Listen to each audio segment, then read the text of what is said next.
여러분 믿기 힘드시겠지만 제가 러시아에서는 상상도 못했던 일들을 한국에서 경험했어요. 만약 제가 러시아에서 사우나를 갔다면 아마 낯선 사람들과 이야기를 나누는 일은 상상도 못했을 거예요. 그런데 한국에서는 사우나 이모님들이 저를 친딸처럼 챙겨주시고 한국어도 가르쳐주시고 때로는 맛있는 과일도 나눠주셨어요. 정말로요. 또 러시아였다면 택시 기사님과 깊은 대화를 나누거나 맛집을 추천받는 일은 상상도 못했을 텐데 한국의 기사님들은 마치 인생 선배처럼 조언도 해주시고 때로는 아버지처럼 걱정도 해주셨어요. 심지어 저에게 흑염소탕이라는 낯선 음식을 추천해 주셨는데 그게 지금은 제가 가장 좋아하는 한국 음식이 되었답니다. 더 놀라운 건 공원에서 만난 할머님, 할아버님들과의 인연이에요. 러시아에서는 상상도 못할 일이지만 한국의 어르신들은 저를 보시면 항상 반갑게 맞아주시고 함께 운동도 하자고 권유해 주셨어요. 덕분에 저는 매일 아침 공원을 찾는 습관도 생겼답니다. 제가 왜 한국을 제2의 고향이라고 부르는지 그리고 왜 이곳에서의 삶이 이토록 특별한지 지금부터 소개합니다. 구독과 좋아요 꾹 눌러주세요.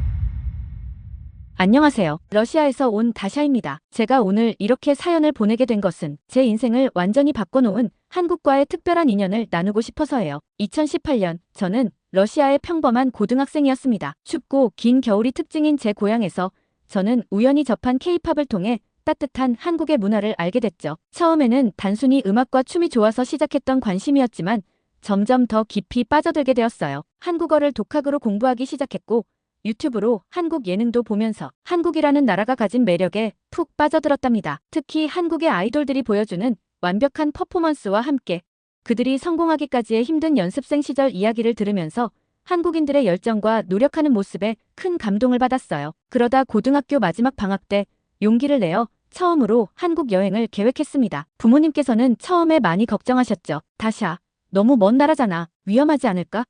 하시면서요. 하지만 제가 한국의 안전성과 편리한 교통 시스템에 대해 열심히 설명드린 끝에 마침내 허락을 받을 수 있었답니다. 2018년 8월 처음으로 인천공항에 도착했을 때의 설렘은 아직도 잊을 수 없습니다. 공항에서부터 느껴지는 정갈함과 체계적인 시스템에 놀랐고 공항철도를 타고 서울로 향하는 동안 보였던 도시의 풍경은 마치 미래도시에 온 것 같았어요. 서울에서의 첫날은 정말 신기한 경험의 연속이었죠. 편의점에서 처음 접한 삼각김밥의 맛있는 충격, 지하철을 타면서 마주친 사람들의 친절함, 그리고 밤늦게까지 활기가 넘치는 거리의 모습까지 모든 것이 새롭고 흥미진진했습니다. 특히 인상 깊었던 것은 한국인들의 정이었어요. 길을 헤매고 있을 때 먼저 다가와 도와주시던 할머니, 식당에서 음식 주문을 도와주신 직원분, 지하철에서 자리를 양보해주신 학생까지 낯선 이방인인 저에게 보여주신 따뜻한 배려는 잊을 수 없답니다. 명동과 홍대를 돌아다니면서는 한국의 젊은 문화를 직접 체험할 수 있었죠. 길거리 공연을 하는 청년들의 열정 넘치는 모습,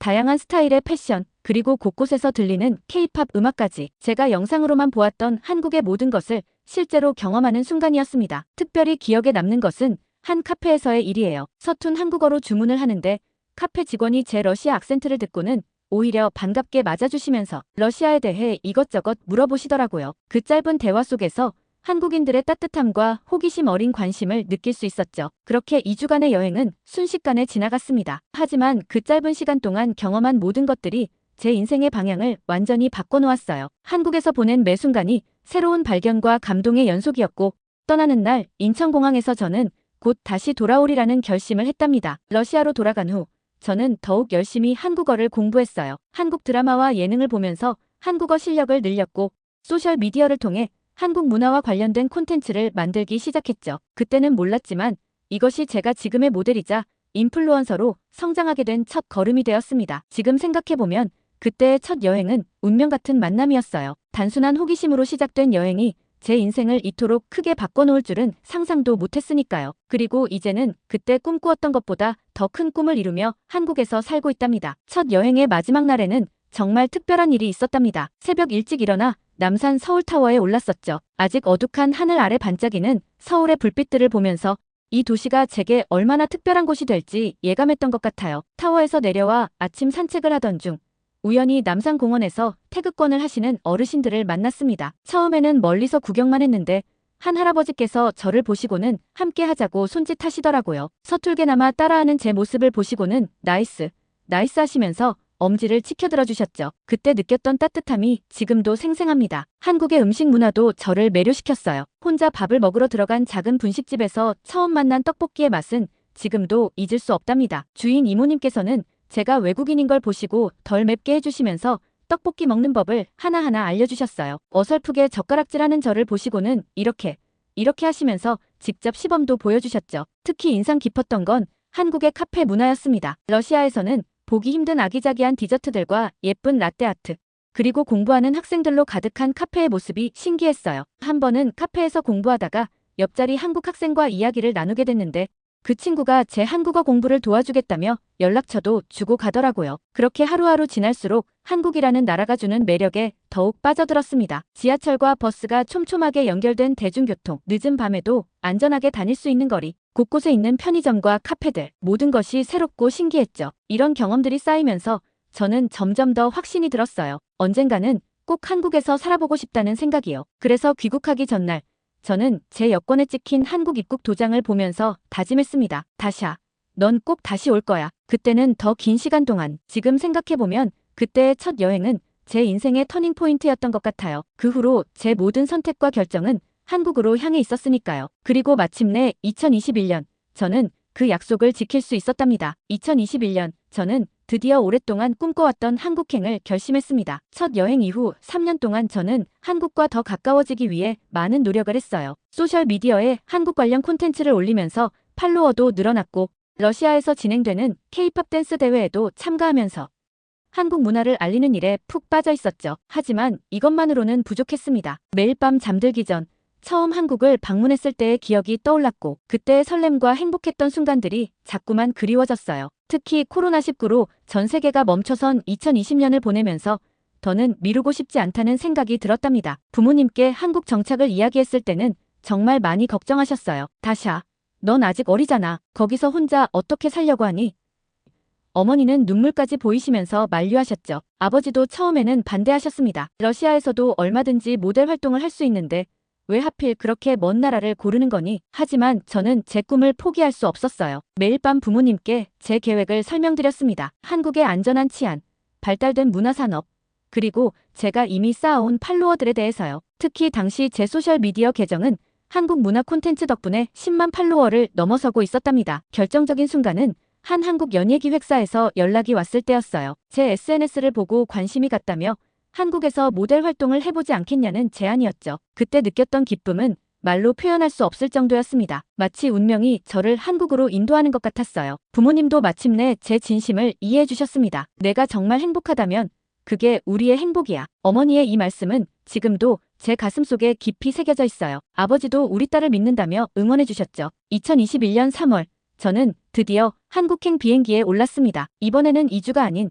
새로운 삶을 시작하기 위한 여정이었죠. 인천공항에 도착했을 때의 그 설렘과 두려움이 아직도 생생해요. 공항에서 마중 나온 기획사 매니저님을 만났을 때는 이제 정말 제 꿈이 현실이 되어가고 있다는 게 실감났답니다. 처음 한 달은 정말 바빴어요. 기획사에서 준비해준 숙소에 짐을 풀고 외국인 등록증을 만들고 은행 계좌를 개설하는 등 정착에 필요한 모든 것들을 하나씩 해결해 나갔죠. 매니저님의 도움이 정말 컸답니다. 모든 게 낯설고 힘들 때마다 친언니처럼 챙겨주셨으니까요. 특히 기억에 남는 건 첫 화보 촬영이었어요. 한국의 촬영 현장은 러시아와는 완전히 달랐답니다. 스태프들의 세심한 준비와 전문적인 태도, 그리고 끊임없는 소통, 모든 것이 새롭고 배울 점이 많았죠. 처음에는 긴장도 많이 했지만 현장 스태프들이 편하게 대해주신 덕분에 즐기면서 촬영할 수 있었어요. 물론 쉽지만은 않았습니다. 때로는 언어의 벽에 부딪히기도 했고 문화 차이로 인한 작은 실수들도 있었어요. 하지만 그때마다 저를 다독이며 말했죠. 다샤, 넌 할 수 있어. 이건 내가 그토록 원하던 거잖아. 점점 활동 영역이 넓어지면서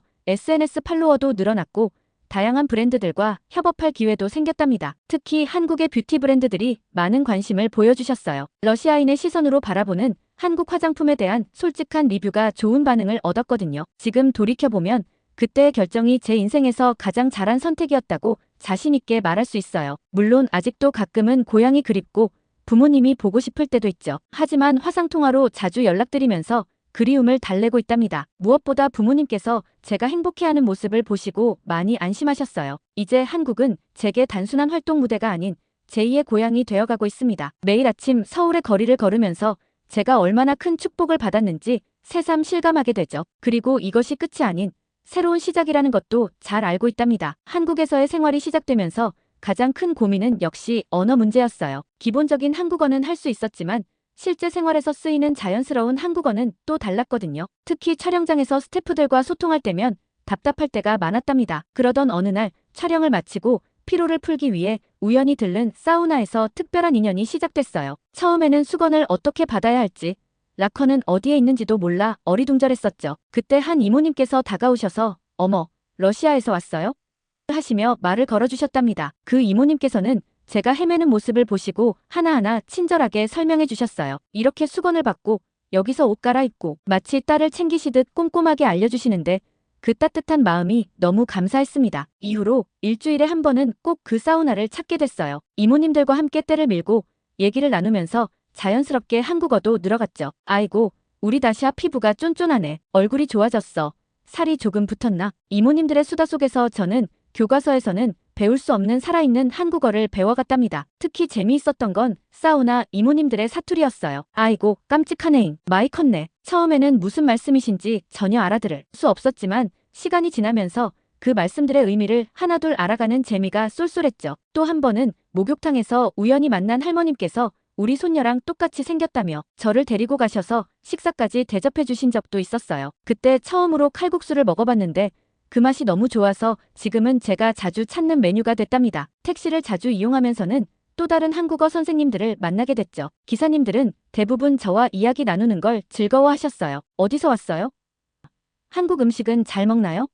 같은 질문으로 시작해서 때로는 자녀 이야기까지 해주시면서 마치 아버지처럼 따뜻하게 대해주셨답니다. 특히 기억에 남는 건 한 택시 기사님과의 만남이에요. 제가 피곤해 보였는지 아가씨, 힘들어 보이네. 보양식 한번 먹어봐요. 라며 흑염소탕 집을 추천해 주셨죠. 처음에는 겁이 났지만 용기를 내어 가봤는데 정말 맛있더라고요. 지금은 제가 가장 좋아하는 한국 음식 중 하나가 됐답니다. 이렇게 일상 속에서 만난 분들 덕분에 제 한국어는 날이 갈수록 자연스러워졌어요. 빵집 아저씨의 서비스 더 넣어줄게요. 편의점 알바생에 데워드릴까요?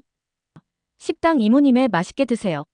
같은 생활 속 표현들을 하나둘 익혀가면서 한국에서의 생활이 점점 더 편안해져 갔죠. 물론 실수도 많았어요. 한 번은 배고파요를 배고파용이라고 했다가 사우나 이모님들의 웃음거리가 된 적도 있었고 맵다를 맵습니다라고 해야 하는지 몰라서 헷갈린 적도 있었죠. 하지만 그럴 때마다 따뜻하게 알려주시는 분들 덕분에 자연스럽게 배워갈 수 있었답니다. 시간이 지나면서 저는 깨달았어요. 진정한 언어 습득은 교실이나 책에서가 아닌 이렇게 일상 속에서 만나는 사람들과의 소통을 통해 이루어진다는 걸요. 지금도 가끔 실수를 하지만 그때마다 웃으며 넘어갈 수 있는 여유도 생겼답니다. 이제는 현장에서도 스태프들과 자연스럽게 대화할 수 있게 됐고 인터뷰도 통역 없이 할 수 있게 됐어요. 이 모든 게 저의 은인이나 다름없는 사우나 이모님들과 택시 기사님들 덕분이에요. 그분들의 따뜻한 마음이 있었기에 저는 한국이라는 나라에 더욱 깊이 스며들 수 있었답니다. 지금도 그때를 생각하면 웃음이 나와요. 한 번은 택시 기사님께서 아가씨, 한국말 참 잘하네요. 라고 칭찬해 주셨는데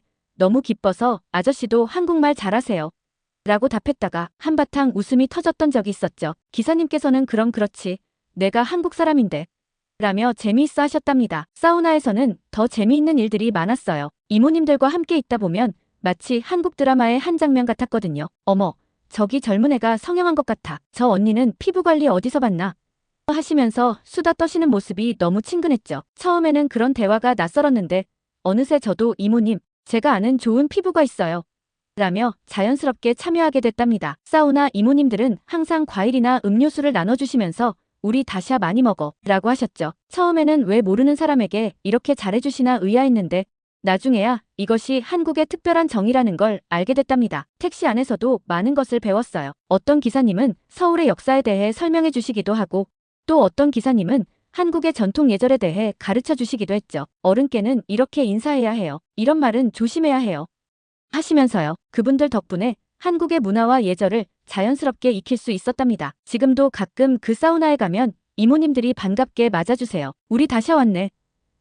요즘 TV에서 보니까 잘 돼가는 것 같아. 하시면서 마치 친딸처럼 챙겨주시죠. 그럴 때마다 저는 제가 한국에서 제2의 가족을 만났다는 생각이 들어요. 이렇게 일상 속에서 만난 모든 분들이 제게는 소중한 한국어 선생님이자 문화 전도사였답니다. 그분들 덕분에 저는 단순히 한국어를 배우는 것을 넘어 진정한 한국의 모습을 이해할 수 있게 됐어요. 지금의 제가 있기까지 모든 분들께 진심으로 감사드립니다. 한국에서의 생활이 익숙해지면서 저는 더 깊이 한국 문화를 경험하고 싶었어요. 특히 한국의 음식 문화는 제게 매일이 새로운 도전이었답니다. 러시아에서는 상상도 못했던 맛과 향, 그리고 식사 문화를 하나씩 배워가는 과정이 너무나 즐거웠죠. 가장 기억에 남는 건 역시 흑염소탕과의 첫 만남이에요. 그날도 평소처럼 촬영을 마치고 택시를 탔는데 기사님께서 제가 피곤해 보인다며 걱정해 주셨죠. 아가씨, 얼굴이 많이 안 좋아 보이네. 우리나라에 힘나는 음식이 있는데 한번 먹어볼래요? 처음에는 솔직히 많이 겁이 났어요. 염소라니. 러시아에서는 상상도 못했던 음식이었거든요. 하지만 그동안 택시 기사님들이 추천해주신 음식들이 항상 맛있었던 기억이 났고 이번에도 한번 도전해보기로 했답니다. 기사님께서는 친절하게도 직접 유명한 흑염소탕 집까지 데려다 주셨어요. 여기가 내가 30년 넘게 다니는 집이에요. 걱정하지 말고 한번 먹어봐요. 가게 안으로 들어서자 특유의 향이 코끝을 스쳤죠. 솔직히 말하면 그때 살짝 도망가고 싶은 마음도 들었답니다. 하지만 용기를 내어 첫 숟가락을 떴을 때 저는 완전히 다른 세상을 만난 것 같았어요. 예상과는 달리 국물이 깔끔하면서도 깊은 맛이 났고 고기는 부드럽고 담백했죠. 무엇보다 한 그릇을 다 먹고 나니 몸에 힘이 쭉 나는 게 느껴졌답니다. 그날 이후로 저는 한국의 전통 보양식의 매력에 푹 빠져들었어요. 삼계탕, 추어탕, 곰탕. 처음에는 낯설었던 음식들이 하나둘씩 제 최애 메뉴가 되어갔죠. 특히 촬영이 많은 날 다음에는 꼭 보양식을 찾게 되더라고요. 한국의 식사 예절도 배워갔답니다. 어른과 함께 식사할 때는 어른이 먼저 수저를 드신 후에 먹기 시작하고 둘이서 마주보고 밥을 먹을 때는 맛있게 드세요라고 인사하는 것까지요. 처음에는 어색했지만 이제는 자연스럽게 몸에 배었어요. 김치와의 만남도 특별했답니다. 처음에는 그 맵고 시큼한 맛이 너무 강해서 먹기 힘들었는데 이제는 하루라도 김치가 없으면 서운할 정도가 됐어요. 심지어 요즘은 집에서 직접 김치를 담그는 법도 배우고 있답니다. 한국의 카페 문화도 정말 매력적이에요. 러시아에서는 보기 힘든 다양한 디저트와 음료들, 그리고 아기자기한 카페의 분위기까지, 특히 피곤할 때 마시는 달달한 빙수는 이제 제 소울푸드가 됐죠. 회식 문화도 처음에는 적응하기 힘들었어요. 소주를 마시면서 회사 사람들과 어울리는 게 낯설었거든요. 하지만 이제는 이해해요. 함께 음식을 나누고 이야기를 나누면서 더 가까워질 수 있다는 걸요. 물론 저는 아직도 소주보다는 맥주를 선호하지만요. 길거리 음식도 빼놓을 수 없죠. 떡볶이, 순대, 어묵. 처음에는 이름도 낯설었던 음식들이 이제는 제 일상이 됐어요. 특히 추운 겨울날 붕어빵 파는 곳을 발견하면 무조건 사 먹게 된답니다. 가장 놀라웠던 건 한국 음식을 먹으면서 제 몸이 변화하는 걸 느낀 거예요. 매운 음식을 잘 못 먹었는데 이제는 웬만한 매운맛은 즐길 수 있게 됐고 피부도 더 좋아졌다는 얘기를 많이 듣게 됐죠. 이제 저는 한국의 음식 문화를 SNS로 소개하는 일도 하고 있어요. 제가 처음 경험했을 때의 그 설렘과 놀라움을 다른 외국인들과 나누고 싶거든요. 특히 흑염소탕 리뷰는 의외로 인기가 많답니다. 러시아 모델이 이런 걸 먹는다고 하면서요. 매일매일이 새로운 맛과의 만남이에요. 아직도 도전해보지 못한 한국 음식들이 많지만 이제는 두렵지 않아요. 오히려 설레는 마음으로 새로운 맛을 기다리게 됐죠. 한국의 음식 문화는 제게 단순한 식사 그 이상의 의미가 됐답니다. 어느 날 아침 한국의 전통 음식들에 푹 빠져있던 저는 또 다른 특별한 문화를 발견하게 됐어요. 바로 한국인들의 건강관리 문화였답니다. 처음에는 이해하기 어려웠지만 지금은 제 일상에서 가장 소중한 부분이 되었어요. 첫 시작은 이른 아침 공원 산책이었습니다. 피곤한 몸을 이끌고 집 근처 공원을 걷다가 저는 신기한 광경을 목격했어요. 많은 어르신들이 공원을 돌면서 특별한 걸음걸이로 걷고 계시더라고요. 나중에 알고 보니 그게 바로 국민체조와 활기찬 산책이었답니다. 호기심에 이끌려 어르신들 곁에서 구경하고 있었는데 한 할머님께서 젊은 사람도 같이 하면 좋아요 라고 말씀하시며 저를 초대해 주셨어요. 처음에는 어색했지만 따라하다 보니 정말 상쾌하더라고요. 특히 촬영으로 뭉친 어깨가 한결 가벼워지는 걸 느낄 수 있었죠. 그 후로 저는 매일 아침 공원을 찾게 됐습니다. 처음에는 15분도 힘들었는데 시간이 지날수록 1시간도 거뜬히 걸을 수 있게 됐어요. 어르신들과 함께 운동하면서 자연스럽게 대화도 나누게 됐죠. 다샤야, 요즘 피부가 좋아 보인다. 아침 운동하니까 그렇지 하시면서 더 많은 건강 비결을 알려주셨답니다. 그러다 알게 된 것이 부항이었어요. 공원에서 만난 이모님께서 너 다리 붓는다며 부항 한번 받아봐 하시는 거예요. 처음에는 무서웠죠. 피부에 컵을 붙이고 진공을 만든다니 상상만 해도 아플 것 같았거든요. 하지만 이모님의 강력한 추천에 용기를 내어 한의원을 찾았답니다. 첫 부항 경험은 정말 특별했어요. 예상과 달리 크게 아프지 않았고 오히려 시원한 느낌이 들었죠. 한의사 선생님께서는 제 체질과 생활 패턴을 꼼꼼히 체크하시면서 건강관리에 대한 조언도 많이 해주셨어요. 모델 일이 쉽지 않을 텐데 규칙적인 생활이 중요해요. 라고 말씀해 주시면서요. 침은 더 큰 도전이었습니다. 러시아에서는 접해보지 못했던 치료법이라 처음에는 많이 겁먹었어요. 하지만 촬영이 많아지면서 어깨와 허리 통증이 심해졌고 결국 한의원을 찾게 됐죠. 놀랍게도 침 치료 후에는 뭉쳤던 근육이 풀리면서 몸이 한결 가벼워졌어요. 이제는 매주 한 번씩 침을 맞으러 가는 게 제 일상이 되었답니다. 처음엔 무서워하던 제가 이제는 선생님, 오늘은 어깨 좀 신경 써주세요. 라고 먼저 말씀드릴 정도가 됐어요. 침 치료 덕분에 장시간 촬영에도 더 잘 견딜 수 있게 됐죠. 특히 재미있었던 건 이런 제 변화를 본 러시아 친구들의 반응이었어요. SNS에 올린 부항 사진을 보고 다들 걱정 문자를 보내왔었죠. 다샤, 괜찮아? 아프지 않아? 하면서요. 하지만 제가 오히려 그들에게 한국의 전통 건강관리법의 장점을 설명해주게 됐어요. 얼마 전에는 러시아에서 부모님이 방문하셨는데 저는 자신있게 부모님을 한의원으로 모셨답니다. 처음에는 걱정하시던 부모님도 치료를 받고 나서는 이런 게 있다니 하며 감탄하셨어요. 어머니는 특히 침 치료를 받으시고 오랫동안 고생하셨던 어깨 통증이 많이 좋아지셨다며 기뻐하셨죠. 지금 생각해보면 한국의 건강 문화는 단순히 몸을 관리하는 것을 넘어서는 것 같아요. 바쁜 일상 속에서도 꾸준히 건강을 챙기는 생활 습관, 그리고 그 속에 담긴 오랜 지혜, 이제는 이 모든 것들이 제 삶의 자연스러운 일부가 되었답니다. 매일 아침 공원을 걸으며 마주치는 어르신들의 환한 미소, 주말마다 찾는 한의원의 익숙한 풍경, 그리고 건강해진 제 모습까지, 이런 일상의 변화들이 제가 한국에서 찾은 또 하나의 특별한 선물이 되었어요. 이제는 제가 다른 외국인 친구들에게 한국의 건강 문화를 소개하는 사람이 되었답니다. 한국에서의 생활이 점점 자리를 잡아가면서 저의 SNS 활동도 큰 변화를 맞이했어요. 러시아에서 시작했던 작은 계정이 어느새 600만 팔로워를 보유한 큰 계정으로 성장했답니다. 2023년에는 세계에서 가장 아름다운 얼굴 100인에서 2위에 선정되는 영광도 얻었고요. 하지만 이런 성공 이면에는 아무에게도 쉽게 말하지 못했던 고민이 있었어요. 바로 진정한 친구를 만나기 어렵다는 점이었죠. 많은 사람들이 저에게 다가왔지만 대부분은 제 인플루언서로서의 영향력에만 관심이 있었답니다. 처음에는 이해하지 못했어요. 같이 콘텐츠 찍어요. 협찬 소개해드릴게요.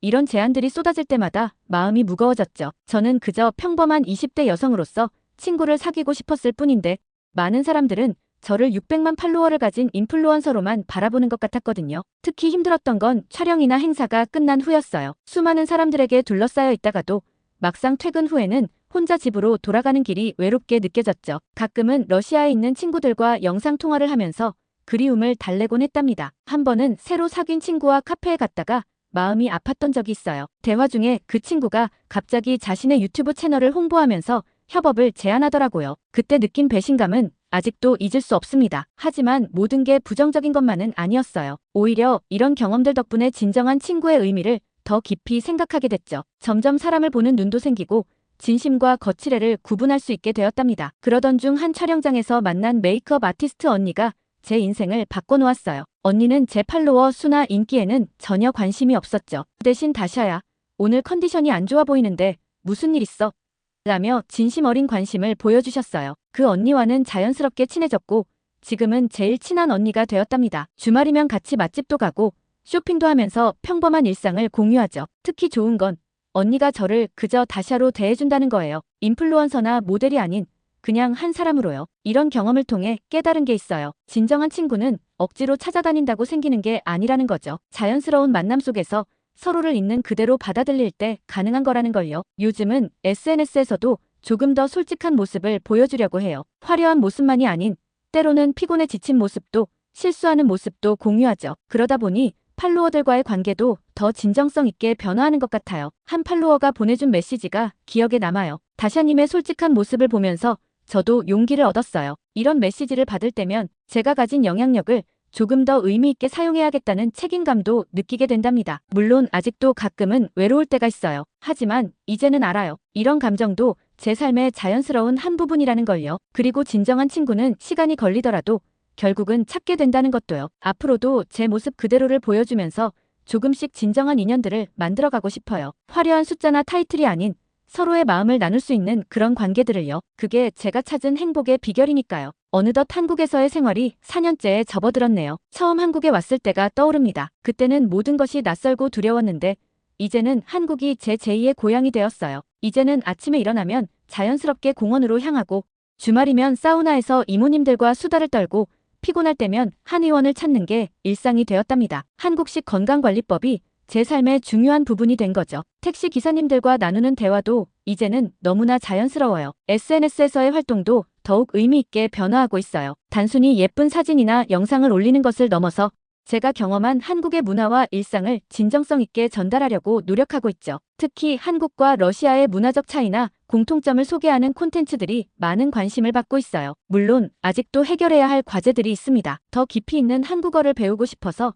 연세대 어학당 수업도 시작했어요. 그곳에서 만난 다양한 국적의 친구들과 교류하면서 새로운 시각으로 한국을 바라보게 되었답니다. 가장 큰 변화는 제 마음가짐인 것 같아요. 이제는 외국인 모델이나 인플루언서라는 타이틀보다는 그저 이 도시의 평범한 구성원으로 살아가고 싶다는 생각이 커졌어요. 한국에서의 삶이 더 이상 도전이나 적응이 아닌 자연스러운 일상이 된 거죠. 부모님도 이제는 제 선택을 이해하고 응원해주세요. 얼마 전 방문하셨을 때는 오히려 저보다 더 열심히 한국 문화를 체험하시더라고요. 특히 어머니는 한국의 찜질방 문화에 완전히 매료되셨답니다. 앞으로의 목표요?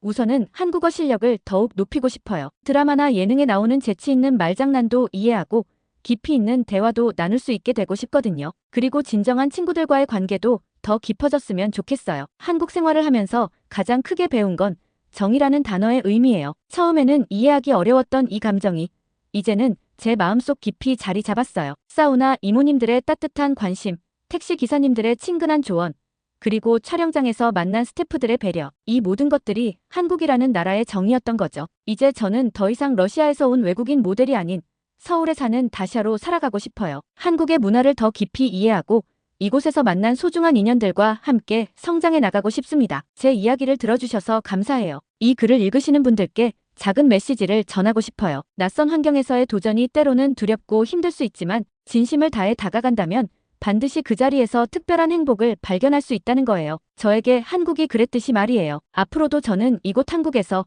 제2의 고향에서 새로운 이야기들을 만들어 나갈 거예요. 그리고 그 여정을 여러분과 계속 나누고 싶습니다. 감사합니다. 오늘의 사연은 여기까지인데요. 러시아 인플루언서 다샤님의 감동적인 사연 감사하며 앞으로도 응원하겠습니다. 구독과 좋아요 감사드리며 다음 영상으로 찾아뵙겠습니다.